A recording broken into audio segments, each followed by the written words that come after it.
So, you guys excited for Saxon Day video making in Smith's class? What are you doing? Where are you filming?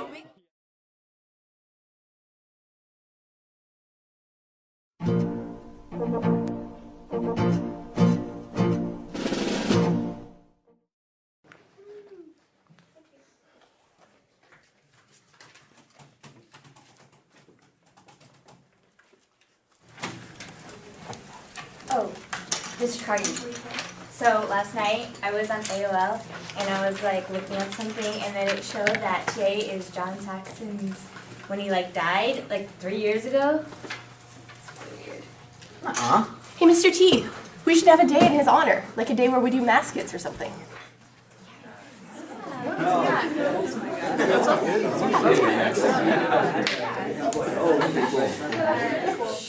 That's a great idea. On April 6, 1999, a charter tradition was born. I am proud to say that I was in the classroom that day, even though I considered skipping. Somehow we all knew something big happened. I don't know what, but it was something. Mary Chestnut. Unique New York. Unique New York. The flaming torch was denied a bank loan. Oh, hello. The history of Saxon Day. Well, that day changed charter in a deep and profound way. Once they reached the conclusion that Saxon needed a day of remembrance, I think that was the point of no return. The following day, the idea was presented to Mr. Enderman. Recalling that day when those students came to me with the idea, I couldn't have been more pleased. Looking back, it was one of the most brilliant ideas I've ever come across, even compared to E equals MC squared. Now the daunting task lay before them. Roner. When I went up to Mr. Roner today, I was trembling all over. And you'll never guess, he loved the idea. He said, in a Mr. Roner voice, use as much class time as possible. It's not like you're going to be a self-directed learning adult anyway. I was never so surprised in my life. Jimmy Abel. With Mr. Roner's approval, they went to work. They brainstormed and brainstormed. And finally, they had an idea.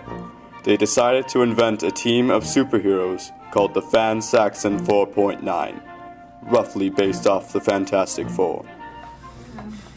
So everyone asks where the .9 comes from. Well, to make it not look like a complete rip-off of the Fantastic Four, they decided to make the .9 be pi, and then they decided the shortest guy should be the .9. That's it. But that wasn't it. It was so much more. As you can see, some primary source document. No! Some primary source documents exist from some of the first brainstorming, and as you can see, Saxon Day was a work in progress. However, many of the characters remain today. They settled on a script.